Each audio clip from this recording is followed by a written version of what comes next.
आप सभी का दिनेश सर क्लासेस में स्वागत है। जय श्री कृष्णा, राधे राधे।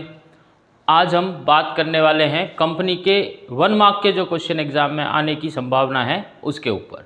तो स्टार्ट करते हैं। जो फर्स्ट क्वेश्चन है वो इस तरह से आपका फर्स्ट क्वेश्चन रहेगा, डिफाइन कंपनी। भाई कंपनी को परिभाषित कीजिए। तो किस तरह से इसको डिफाइन करेंगे? A company is an artificial person created by process of law. यानी जो कंपनी है वो क्या है? एक आर्टिफिशियल पर्सन है, यानी कृत्रिम व्यक्ति है जो लॉ के द्वारा बनाई गई है। Having a separate legal entity, जिसकी अपनी अलग सेपरेट लीगल एंटिटी होगी। With perpetual succession it may or may not have a common seal. तो उसकी कॉमन सील हो भी सकती है और नहीं भी हो सकती है। ठीक है, नेक्स्ट क्वेश्चन को देखते हैं। सेकंड क्वेश्चन क्या कह रहा है? इस तरह का क्वेश्चन बन सकता है, give the definition of share. Share की हमें डेफिनेशन देनी है। The share capital of the company is divided into the units a nominal value, each of these small unit is called a shares. यानी company की जितनी भी share capital है उसको छोटे पार्ट के अंदर डिवाइड कर देते हैं, जिसको हम क्या बोलते हैं? शेयर कैपिटल कहेंगे। ठीक है, नेक्स्ट क्वेश्चन में जा रहे हैं। अगला क्वेश्चन इस तरह का हो सकता है, व्हाट आर इक्विटी शेयर। भाई इक्विटी शेयर क्या है, इसको आपको डिफाइन करना है। तो equity share are those share in a company which are not preference share. भाई कंपनी के ऐसे शेयर जो प्रेफरेंस शेयर नहीं है उसे हम क्या बोलेंगे? इक्विटी शेयर कहेंगे। ठीक है, फिर इसके बाद में क्या कह रहा है next question, give the meaning of the share capital. Share capital की आपको मीनिंग जो है वो बताना है। The share capital is the amount that a company raise by issue of share. यानी ऐसा पैसा जिसको कंपनी क्या करती है? शेयर को इश्यू करके जो है कलेक्ट करेगी, उसको हम क्या बोलेंगे? शेयर कैपिटल कहेंगे। नेक्स्ट क्वेश्चन पे जा रहे हैं, व्हाट इज इश्यूड कैपिटल। भैया इश्यूड कैपिटल क्या हो जाएगी? तो issued capital means the such capital which the company issue from time to time for subscription. भाई कंपनी क्या करती है? समय समय पर सब्सक्रिप्शन के लिए इश्यू कर देती है, उसे हम क्या बोलेंगे? इश्यूड कैपिटल कहेंगे। नेक्स्ट क्वेश्चन है, व्हाट इज सब्सक्राइब्ड कैपिटल। भैया सब्सक्राइब्ड कैपिटल क्या है? तो subscribed capital means the such part of the capital which is not the time to time for the subscribed by the members of a company। यानी क्या करती है company के जो मेंबर्स हैं वो उसको टाइम टू टाइम क्या करते हैं? सब्सक्राइब करते हैं, तो उसको हम क्या बोलेंगे? सब्सक्राइब कैपिटल कहेंगे। आगे क्या है, व्हाट इज रिजर्व कैपिटल। भाई रिजर्व कैपिटल क्या करती है? कंपनी रिटेन करके रख लेती है अपने पास में, रोक के रख लेती है। जब रिक्वायरमेंट होगी तब मंगाएगी। कब? जब उसका डिसोल्यूशन होगा, है ना। तो क्या बोल रहा है, what is reserve capital? Reserve capital is the part of the uncalled capital which the company resolved to the call on winding up the company। जब कंपनी को वाइंडिंग अप करेंगे यानी क्लोज आउट करेंगे, उस समय कंपनी जो है इसको कॉल करेगी, मंगाएगी। नेक्स्ट क्वेश्चन के ऊपर जा रहे हैं। अगला क्वेश्चन क्या है? नेक्स्ट क्वेश्चन बोल रहा है, what is mean by called up capital. भैया कॉल्ड अप कैपिटल का मतलब बताना है। तो called up capital means the such part of the capital which has been called for payment. यानी जिसको वो पेमेंट के लिए कॉल कर ले वो क्या हो जाएगी? आपकी कॉल्ड अप कैपिटल हो जाएगी। What is meant bye issue of share at a premium. भाई जो शेयर है उनको इश्यू कर रही है प्रीमियम पे, इसका मतलब आपको बताना है। तो भाई मोर देन फेस वैल्यू जो है norm, more than face value जो कंपनी क्या करती है? अपने शेयर को इश्यू करती है, उसको हम क्या बोलेंगे? भाई प्रीमियम पे इश्यू किया है।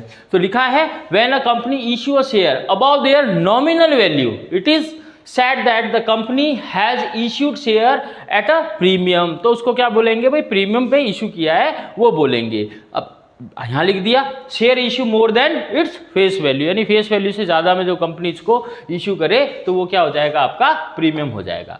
नेक्स्ट क्वेश्चन है, what is meant bye pro rata allotment of the shares. देखो प्रोराटा क्या हो गया?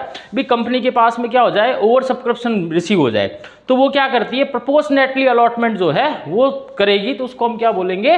प्रोराटा। तो pro rata allotment of the shares means the allotment of share in a fix proportion.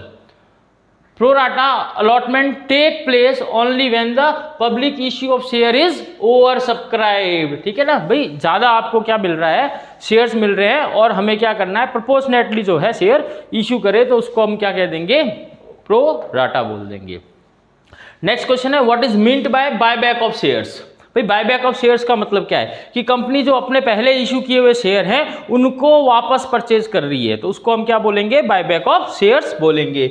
Buyback of shares means the act of purchasing its own share by a company. Okay, next question है, what is meant by over subscription of share. Over subscription of the shares means the number of share applied for is more than the number of share offer to for subscription. भैया जितने shares के लिए हम क्या कर रहे हैं, application invite कर रहे हैं, उससे ज़्यादा हमारे पास में एप्लीकेशन फॉर्म जो है वो रिसीव हो जाए तो उसको हम क्या बोलेंगे, ओवर सब्सक्रिप्शन कहेंगे। नेक्स्ट क्वेश्चन क्या कह रहा है, what is meant by under subscription share. तो बिल्कुल ओवर सब्सक्रिप्शन का उल्टा हो गया कि भाई जितने शेयर हम अप्लाई करेंगे उससे कम हमारे पास में एप्लीकेशन फॉर्म जो हैं आ रहे हैं, उसको हम क्या बोल देंगे, अंडर सब्सक्रिप्शन कह देंगे।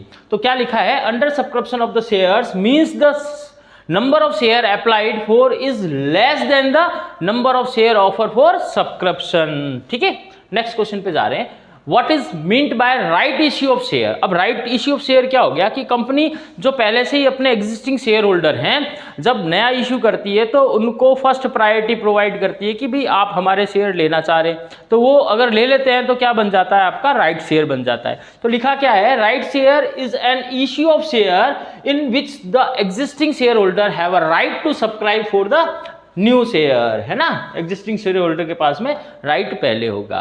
अब ये एक और क्वेश्चन है, at what rate can interest be charge by a company on calls in arrear and calls in advance according to table F. तो अकॉर्डिंग टू टेबल एफ में लिखा हुआ है कि भाई कॉल्स इन एरियर पे इंटरेस्ट जो है कंपनी कितना चार्ज करेगी, 10% पर एनम, और कॉल्स इन एडवांस पे कंपनी इंटरेस्ट पे करेगी 12% पर एनम के हिसाब से।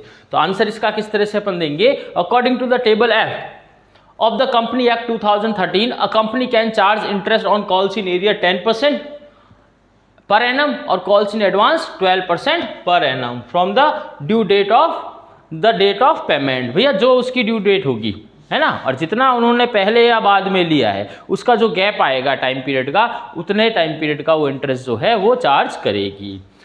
ठीक है भाई, अब नेक्स्ट क्वेश्चन देखते हैं, what is meant by the forfeited of shares. भाई फोरफिटेड ऑफ शेयर्स का मतलब इन्होंने पूछा है, तो पहले देख लेते हैं क्या लिखा है। If a share holder fail to pay any call made on him which is due on shares, the company may cancel his shares, the cancellation of share for the non-payment of the amount due on the shares is known as a forfeited of share। यानी ऐसे बंदे जो company को time पे call पे नहीं करते हैं तो कंपनी क्या करती है, उनके शेयर को कैंसिल कर देती है। कैंसलाइजेशन का प्रोसेस जो ही है वही क्या कहलाएगा, शेयर फोरफिटेड कहलाएगा।